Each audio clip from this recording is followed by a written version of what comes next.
Very warm welcome, Rich Kuiken. Brother, it's good to have you with us today. Thank you, Rich. Good to see you. Rich, let's begin by just going over a little bit of your past. I think a lot of our brothers and sisters in the URC know you, but maybe just talk a little bit about your ministry, where you've been the last 35 years, one place. That's a small miracle. That's wonderful. Right, Rich. Graduated seminary in 1983 after having served with Youth for Christ, Campus Life, high school ministry, and took a call to Pompton Plains, New Jersey. It was a CRC at the time, small, struggling church. But Margaret and I really felt called there, partially because we were both from the East. And long story short, the Lord called us there. He graciously blessed the ministry. And as you're saying, it was 35 years in the same place. And a lot of good memories and a lot of hard work, a lot of prayer. But again, the Lord just blessed. But through that all, Rich, we both had a sense of mission, of wanting perhaps to church plant one day. I had been encouraged by some older pastors to consider that through my years. And as we got, on into the 2000s, we knew the church, by God's grace, was very stable. It was functioning well, ministries well staffed, and et cetera. We had purchased an old farmhouse out here in Pennsylvania, where I'm right now, and thinking maybe retire out there one day. And through several providences, Rich, we started feeling a very strong tug that before retirement, we should move out here and try to start a URC church. And part of the key providential leading in that was from a couple, Lucian and Becky, their names are, Italian couple, who literally had been praying for about 30 years for a Reformed church in this area. Wow. And it was through, again, providences that they came to visit us at Pompton Plains and said, would you ever consider coming here to East Stroudsburg, PA? In fact, I have a letter from Lucian that he came up to me after a service a few months ago and just poured his heart out, how grateful he was to God for this little church plant. And it was so moving, he had me in tears. And I said, Lucian, would you ever put that in a letter so that I could share that with folks who would like to know how this came about partially? And I don't know, Rich, if I could take 5 minutes to read that or not, but I do have a letter that just summarizes God's providential leading. And I am so grateful for his making it clear to me and Margaret that this is where he wanted us to serve. And as of January of 2019, we moved out here and began the ministry after meeting with a core group monthly during 2018. So Rich, I have this letter. It's dated March 29, 2020. And again, I asked Lucian to write this after he poured his heart out to me after a worship service. And this is what it says. Dear brothers and sisters in the Lord, in July 1987, Becky and I were married 1 year after graduating from the college at which we met. We moved to East Stroudsburg, PA, and immediately began looking for a church. Becky had been a Christian for 7 years, I only 3. As we had not been raised in a specific evangelical tradition, we found friendly, loving Christians at First Baptist Church in East Stroudsburg and soon became members. As Becky and I both grew in our faith, we eventually became very interested in Reformed theology and satisfied ourselves by reading and listening to Reformed theologians we had come to trust. Over time, we realized that we needed to find a Reformed church, but had no options close to home. We prayed for decades and waited for God to provide such a body with whom we could worship. One day, our eldest son, Nick, said, Lester's girlfriend's pastor is retiring and in retirement wants to plant a Reformed church in the Poconos. Lester is one of Nick's closest friends. Our interest was immediately piqued, and we decided we would visit PPRBC that next Sunday to meet Pastor Kuiken and hear him preach. We hit it off immediately, and in God's providence began meeting with Pastor and Mrs. Kuiken in their home, along with a number of other like-minded believers for small group Bible studies. Our hope was that this small gathering might be the makings of a Reformed fellowship. After 1 year of these home meetings, the Lord answered our prayers, having the first service of the Pocono Reformed Bible Church in April of 2019. I recently told Pastor Kuiken, after a wonderful service one Sunday, that we had been praying and waiting on the Lord for years to provide a Reformed fellowship with whom we could worship and serve. After 30 years, God has graciously provided the Kuikens, and their vision for PRBC, Pocono Reformed Bible Church. And we are very grateful for his loving provision. Sincerely in Christ, Lucian Costanzo, Stroudsburg, PA. Rich, thanks for letting me share that. It's so dear to my heart because it summarizes the way in which God providentially blessed us and has led us to this place. Thank you for letting me share that. That's great. How has the transition been for you? Established church, now to church plant, big change, obviously. How has that been for you and your wife? I would say, I should have Margaret here speaking for herself, but probably I could say for her, exhilarating, refreshing, exciting, faith venture, bringing us back in a sense to some of our Youth for Christ years where Lord help us, Lord provide, Lord open this door, Lord change that heart, all of the above. We just feel so blessed that the Lord calling us to do this and grateful for the blessings that he's poured out upon us. How did you start? Did you start with a Bible study? Did you start with services? How did that go for you? Rich, great question. As I said, when we were really feeling the calling of this, and the elders at Pompton finally agreed to let us try this, we'd come out monthly on Monday nights to our old farmhouse here and meet with a core group. And we actually started studying the various topics of our mission and vision, one topic each night, once a month, at about 18, 20 people. And the mission is to love people where they are and to disciple them to where Christ wants them to be, the Great Commandment, the Great Commission. We did that 2 different studies. And then we studied for several months the vision to be a biblically based, faithfully reformed, caring congregation with an evangelistic missionary zeal. And so we spent several months on each of those topics just studying the scriptures. When Margaret and I moved out here in January of 2019, we began meeting corporately in the Huddle House. It's a restaurant, and the Lord bless that. And so just this year, Rich, a few months ago, we signed a lease to move into a Better Homes real estate building, a beautiful new building, renting a spot of that was a room for worship. About 100 folks could worship there. Has our own kitchen facility, our own restroom facilities, and our own classroom facility. And the week we were supposed to move into that building, the pandemic hit, and we were not able to do that. So it was several weeks of sermon audio and Zoom prayer meetings and things like that, Zoom Bible studies. And as of Mother's Day, May 10, we were able to start worshiping outdoors at the home of out in the property of one of our families. It's 13 acres. And Pennsylvania has some lesser restrictions than some of our neighboring states. And so for 3 Sundays now, 3 Lord's Days, we've been able to worship out of doors, and looking forward to doing that again, Lord willing, this Lord's Day, if the weather permits, and it seems like it will. But probably pretty soon we'll be able to move into our new Better Homes building and continue some regular corporate worship. What are the ways that you've gotten to know people?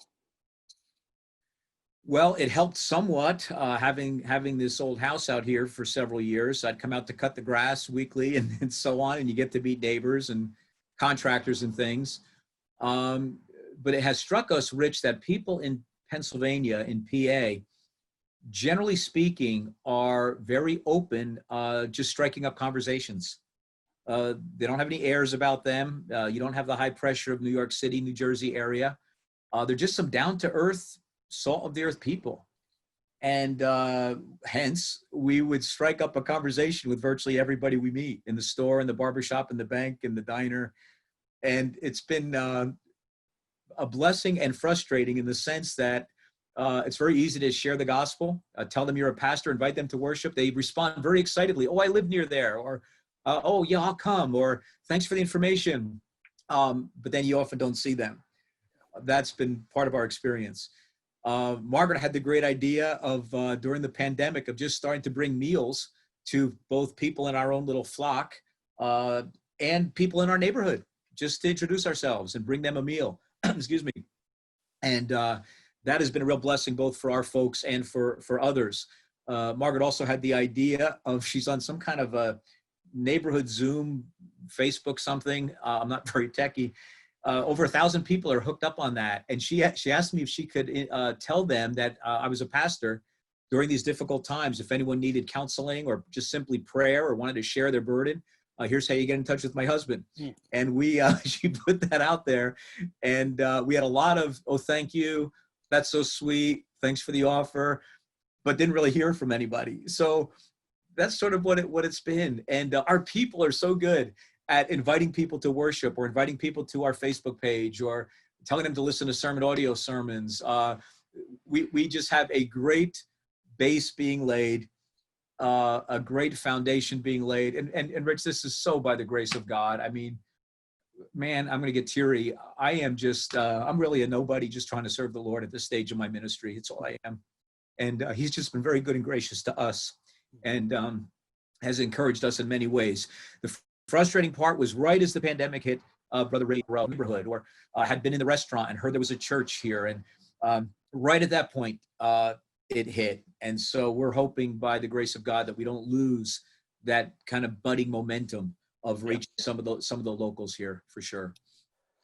Yeah, I know I've talked with some of the other church planters, and they felt the same way about, Yes. some of those new contacts. They're just praying that they don't lose those. So yeah, that's something we'll need to be praying about. Yeah, that's I guess that's always when you're beginning with people, right? You want to have that Continuity relationship with them. Yes. And I know, for all of us, it's been a strange time. Yes, in for sure. established churches, but especially I know in the church plants. Right. So Margaret's been a huge help to you as you've got to know people. Yeah. Oh man, Rich, I give her so much credit for, she's just had so many good ideas. I've just always kind of done ministry the same way after 35 years, and being here in a church plant, I have to confess that she's the one that has had some of the visionary ideas of reaching out and making our name known, and inviting people over. And I think you and Angie were at the picnic we had last summer. It was the hottest day of the year, 100 and something degrees, and I was going to cancel. And Margaret said, no, whoever comes, comes. And you saw, Yeah. I think there were probably 50 or so people, and it turned out to be a blessing. So I'm very grateful for a godly, missionary-minded, missionary-hearted wife. Yeah. And by God's grace, we're a great team together. Wonderful. Now that COVID's kind of getting behind us, we're Yeah. praying that it's behind us. Yes. Do you have things that you're planning to do if things open up coming up in the next months? Yes. First of all, the building that we're moving to is right on a highway. Yep. And we've been looking at different kind of signage and things to just draw attention to the building, and to the fact that there is a church there, and so on. And then there's going to be a lot of aggressive follow-up on the folks that we have lost touch with now temporarily. They are still on my email that I send out every week, informing them of what we're doing worship-wise or Zoom-wise. But some of those newer people are not responding. So I want to follow up personally on trying to visit those people, or personally get in touch with them, and try to re-enfold them into the into the fellowship. I was just connecting with what's called a Disciple Makers ministry. It's a Reformed campus ministry here in Pennsylvania, Disciple Makers. I had met the executive director for the East Stroudsburg campus, or the director, I should say. And right as we were trying to reach some students, that all shut down. And of course, the campus had to empty out. So there's been those kind of roadblocks.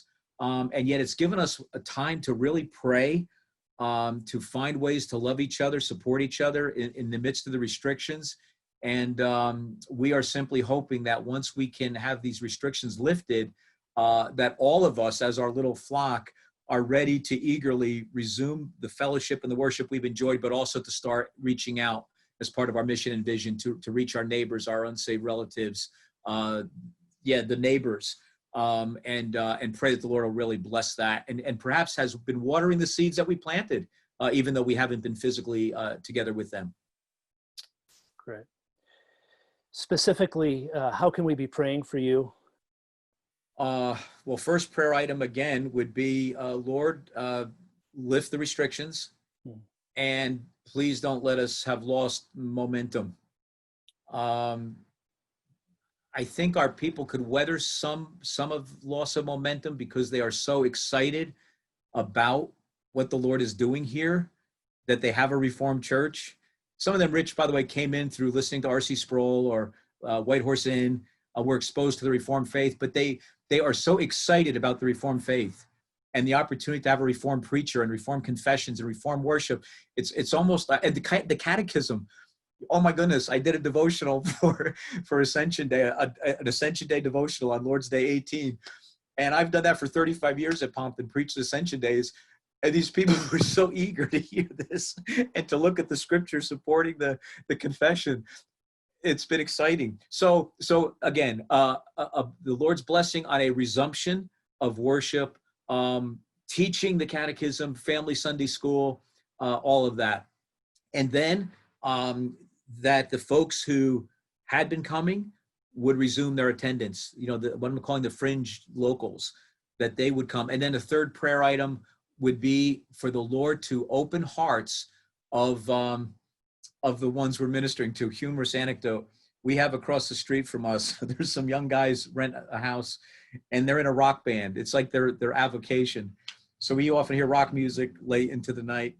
And Margaret said, I'm going to make them a meal and let's go introduce ourselves. They're home. They can't go out for work. So we went over there and Margaret made them a nice lasagna dinner and so on, and got talking with the guys, and big guy, beard, tattoos, piercings. And I happened to say to him, what do you do when you're not in the band? And he said, I happen to be a chef. And Margaret said, I wish I knew that before I made you dinner. But now they want to reciprocate with a venison dinner for us, deer hunters. Everybody out here hunts. And they want to reciprocate that. So, Rich, we have done so much of that. And we just pray that the Lord will water the seeds of love that we're sowing, and that it will result into relationships that can become discipleship relationships. So those are some of the major prayer requests. Financially, we're stable. Our people give above what our budget is called for, but our budget also calls for about 30,000+ of outside giving that we're really praying the Lord will provide for us, as we hope to be able to get incorporated maybe within a year and maybe purchase our own building or something. So we're trying to build up our resources, but the Lord has been very good. This is not a complaint. We are very stable and just looking toward the future. We have some young families now that realize their children should be baptized. We're not able to do that right now. And professions of faith and the like. So just prayers that the Lord will bring all this together, open the doors, provide the means, and continue his faithfulness to us. Those are the prayer items. And I could go on for praises all day long. He's been so good and gracious to us. Thank you so much, Rich. Thank you, Rich. It's been great seeing you again. Thank you for your labors. Know we pray for you, our missions committee, and pray that the Lord will really multiply the missionary endeavor domestically and foreign fields for the URCNA. Thanks, brother. God bless you, Rich. Bye-bye. Thank you. Bye-bye.